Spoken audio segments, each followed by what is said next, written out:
तो hello and welcome back. अपने previous video में हम लोगों ने सीखा था journal, ledger and trial balance. ठीक है, आज हम लोग अकाउंटिंग के एक बहुत ही इंपॉर्टेंट टॉपिक पे डिस्कशन करने जा रहे हैं जो कि है अक्रूवल। ठीक है, तो चलिए शुरू करते हैं अक्रूवल कॉन्सेप्ट को। तो अकाउंटिंग का अक्रूवल कॉन्सेप्ट जो होता है ना, वो क्या कहते हैं कि अकाउंटिंग पीरियड में हमारा एक्सपेंसेस और रिवेन्यू मैच होता है। इस कंसेप्ट को हम मैचिंग कंसेप्ट भी बोलते हैं। ठीक है, अक्रूवल कंसेप्ट का दूसरा नाम क्या है? Matching concept. या तो अक्रूवल बोल लो या तो मैचिंग बोल लो। यहाँ पे ये कंसेप्ट क्या बोलता है कि your revenue should be matched with your expenses. ठीक है, जितना आपका रिवेन्यू है वो एक्सपेंसेस से मैच करना चाहिए आपके करंट अकाउंटिंग पीरियड में। ठीक है, so revenue is equal to expenses, ये मैच होना चाहिए। ठीक है, तो यहाँ पे जो हमारे ट्रांजैक्शन है रिवेन्यू और एक्सपेंसेस, वो कब रिकॉग्नाइज होंगे? तो रिवेन्यू और एक्सपेंसेस व्हेन दे अकर, जब वे हुए तब वो रिकॉग्नाइज होंगे, इंस्टेड ऑफ रिसीविंग कैश और पेमेंट ऑफ कैश। ठीक है, बात क्लियर है? वापस से, जब हम एक्सपेंसेस या रिवेन्यू जनरेट कर रहे हैं, अकर कर रहे हैं, तब वो रिकॉर्ड होंगे, तब वो रिकॉग्नाइज होंगे बुक में, rather than comparing to cash और कैश रिसीप्ट और कैश पेमेंट। ठीक है, तो रिवेन्यू को हम कब रिकॉर्ड करेंगे? चलिए देखते हैं। तो रिवेन्यू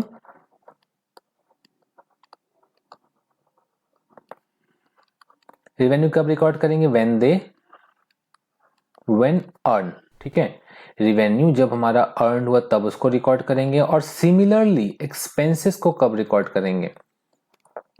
एक्सपेंसेस को हम रिकॉर्ड करेंगे व्हेन ऑकर। बात क्लियर है? कब नहीं करेंगे, किससे कंपेयर नहीं करेंगे? नॉट व्हेन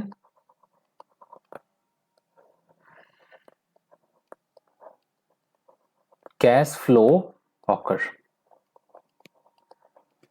कैश फ्लो कब हुआ उससे फर्क नहीं पड़ता है, हम लोग ट्रांजेक्शन्स को कब रिकॉग्नाइज करेंगे? जब वो अर्न हुए या ऑकर हुए। पार्ट क्लियर है? जस्ट से फॉर एग्जाम्पल, आप रेंट पे रह रहे हो, आपका रेंट का ड्यू डेट जो है, मतलब जिस डेट पे आपको रेंट पेमेंट करना है वो है 30 नवंबर। 30 नवंबर को आपके पास पेमेंट नहीं है। आपने लैंडलॉर्ड को बोला कि मैं रेंट बाद में पेमेंट करूंगा। तो एज अकाउंटेंट, क्या वो ट्रांजैक्शंस आपके बुक में तब रिकॉर्ड होगा जबकि पेमेंट आप एक्चुअल पेमेंट करोगे, या तब रिकॉर्ड होगा जब वो एक्चुअल अकर्ड हुआ? द आंसर इज कि अक्रूवल कंसेप्ट में जब आपका एक्सपेंसेस अकर्ड हुआ, मतलब आपका एक्सपेंसेस कब अकर्ड हो रहा है? आप ध्यान से देखो, आपका एक्सपेंसेस कब रिकॉग्नाइज होना चाहिए? एक 30 तारीख को आपने पेमेंट किया तब, या फिर सपोज 10 दिसंबर को आपने पेमेंट किया। 10 दिसंबर को आपने पेमेंट किया, तो रिकॉग्निशन डेट कौन सा होगा? कब बुक में आप ट्रांजेक्शन्स को रिकॉर्ड करोगे? तो सर बुक में ट्रांजेक्शन्स को आप 30 नवंबर को रिकॉर्ड करोगे। यही तो हमारा अक्रूवल कंसेप्ट कह रहा है कि जिस डेट पे ट्रांजेक्शन्स ऑकर हुआ उस डेट पे आपको एंट्री बुक में रिकॉर्ड करनी है। कैश कब आपने रिसीव किया, कैश कब आपने पेमेंट किया, इससे फर्क नहीं पड़ता। तो जैसे ही हमने 30 तारीख को हमारा ड्यू डेट आया, हम सिंपल सा क्या रिकॉर्ड कर देंगे कि हमारा आउटस्टैंडिंग रेंट हो गया। हमारा आउटस्टैंडिंग रेंट हो गया तो हम क्या करेंगे? रेंट अकाउंट डेबिट, क्योंकि ये हमारा खर्च है। ठीक है, rent to outstanding rent. Clear है? रेंट टू आउटस्टैंडिंग रेंट हम क्लियर कर सकते हैं क्योंकि हमारा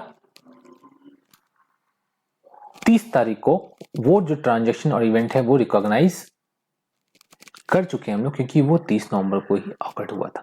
बात क्लियर है? सिमिलरली हम रिवेन्यू पे एग्जांपल देखते हैं। रिवेन्यू में सेम कि 1 जनवरी को रिवेन्यू में हम क्या बोलेंगे कि 1 जन को हमने मिस्टर एक्स को गुड सोल्ड किया। कब सोल्ड किया? 1 जन को मिस्टर एक्स को गुड सोल्ड किया। कितने का? 10,000 का, जिसका पेमेंट 20th जन को मिस्टर एक्स ने हमें किया। तो ट्रांजैक्शन कब रिकॉग्नाइज होगा? ट्रांजैक्शन कब रिकॉग्नाइज होगा? तो sir transactions as per accrual, transaction कब रिकॉग्नाइज होगा? जिस डेट पे हमारा रिवेन्यू अर्न हुआ। करेक्ट है बात? तो रिवेन्यू हमारा कब अर्न हो रहा है? तो रिवेन्यू हमारा 1 तारीख को अर्न हो रहा है। करेक्ट है? रिवेन्यू हमारा कब अर्न हो रहा है? तो रिवेन्यू सर 1 तारीख को अर्न हो रहा है। तो हम ट्रांजेक्शन को कब रिकॉर्ड करेंगे? सिंपल से ट्रांजेक्शन को हम 1 तारीख को रिकॉर्ड करेंगे। 1 तारीख को क्या रिकॉर्डिंग डालेंगे?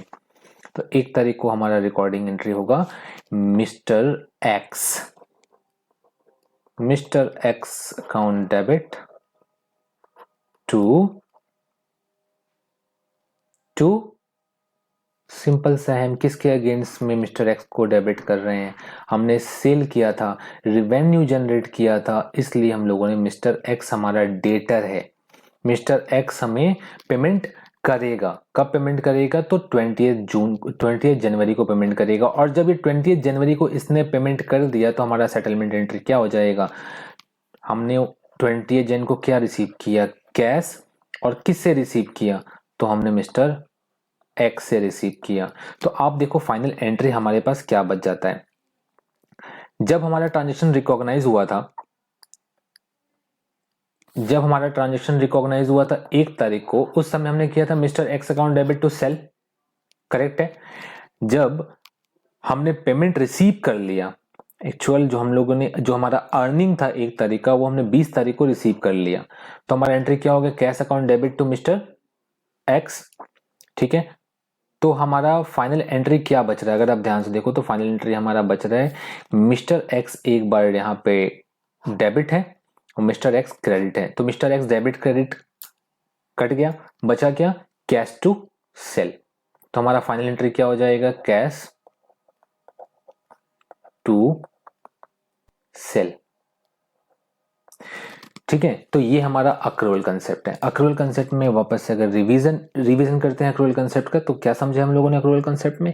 अक्रूवल कंसेप्ट में हम लोगों ने समझा कि हमारा ट्रांजैक्शंस और इवेंट कब रिकॉग्नाइज होगा? जब वो ऑकर होगा, तब नहीं जबकि हमने कैश रिसीव किया या कैश पेमेंट किया। कैश और फ्लो से मैटर नहीं करता। ठीक है? रिवेन्यू कब? जब वो अर्न हुआ। एक्सपेंसेस कब? जब वो ऑकर हुआ। सिमिलरली अगर हम कंपेयर करें कैश बेसिस पे, कैश बेसिस में डिफरेंस क्या है? कैश बेसिस में ये जो हमारा ट्रांजैक्शन है, जिसको हम लोगों ने 30 नवंबर को रिकॉर्ड किया था, ये ट्रांजैक्शंस नहीं आएंगे। कैश बेसिस में ट्रांजैक्शन नहीं आएंगे। कैश बेसिस में क्या ट्रांजैक्शन आएंगे? जब एक्चुअल पेमेंट होगा इसका, उस समय कैश बेसिस में ट्रांजैक्शंस आएंगे। जैसे कि मिस्टर एक्स 1 तारीख को मिस्टर एक्स को हमने सेल किया, तो 1 तारीख वाला जो एंट्री है ना, ये एंट्री कैश बेसिस में नहीं आता। क्यों नहीं आता? क्योंकि कैश बेसिस ओनली उन ट्रांजैक्शंस को रिकॉर्ड होता है जहां पे कैश का फ्लो होता है। इसलिए कैश बेसिस अकाउंटिंग पॉपुलर नहीं है। Most of the business entities में अक्रूवल कॉन्सेप्ट को लगाते हैं ताकि हम नेट प्रॉफिट और नेट लॉस को मैच करा पाए। रिजल्ट जो होगा हमारा नेट प्रॉफिट और नेट लॉस मैच होगा। ठीक है? तो यही डिफरेंस है। अगर हम कैश बेसिस पे करने जाएं तो हमारा एक ये वाला जो एंट्री है 1 तारीख वाला एंट्री, ये नहीं होगा। ये एंट्री नहीं होगा, सिर्फ ये वाला एंट्री आएगा, कैश टू मिस्टर एक्स। ठीक है? या कैश टू सेल, जब एक्चुअल में इवेंट हुआ या ट्रांजेक्शन हुआ। तो क्लियर है पार्ट? अक्रूवल के बारे में हम समझ गए अक्रूवल क्या होता है। एक रिकैप फॉर्मेट में अगर हम देखें तो हम क्या कह सकते हैं? अक्रूवल क्या है? तो अक्रूवल कंसेप्ट कहता है कि हमारा पहला वर्ड क्या सीखा हम लोगों ने? कि हमारा expenses is equal to revenue. यही कह रहा है हमारा अक्रूवल। एक्सपेंसेस और रिवेन्यू मैच होना चाहिए। किस में मैच होना चाहिए? हमारा करंट अकाउंटिंग पीरियड में। करंट अकाउंटिंग पीरियड में हमारा एक्सपेंसेस और रिवेन्यू मैच होना चाहिए। क्लियर है पार्ट? दूसरा, एक्सपेंसेस को हम कब रिकॉर्ड करते थे? एक्सपेंसेस को हम रिकॉर्ड करते थे व्हेन दे अकर, जब वे हुए, व्हेन दे अकर। रिवेन्यू को हम कब रिकॉर्ड करते थे? When they earn. Cash flow से, कैश फ्लो से मतलब था क्या? Answer is no, cash flow से मतलब नहीं है हमें। तो क्लियर है पार्ट? तो ये अक्रूवल कॉन्सेप्ट बहुत ही इंपॉर्टेंट टॉपिक है, बट सिंपल सा है, सिंपल सा चीज है, इसको हम समझ चुके हैं कि क्या अक्रूवल कॉन्सेप्ट क्या होता है। तो अक्रूवल कॉन्सेप्ट में सिंपल सा कॉन्सेप्ट क्या है कि भाई मेरा एक्सपेंसेस और रिवेन्यू मैच करना चाहिए करंट अकाउंटिंग पीरियड में, और हम ट्रांजेक्शन्स को तभी रिकॉग्नाइज करेंगे, तभी रिकॉर्ड करेंगे जब वो ऑकर हुए। क्लियर है पार्ट? सो आज के लिए इतना ही। हम लोग फिर मिलेंगे नेक्स्ट वीडियो में इस अक्रूवल कंसेप्ट्स पे कुछ इंपॉर्टेंट्स जर्नल एंट्री के साथ। तो हम देखेंगे कि वो जर्नल एंट्री को हम अक्रूवल कंसेप्ट्स के बेसिस पे कैसे रिकॉर्ड करते हैं। ठीक है? तो till then, bye bye, thank you.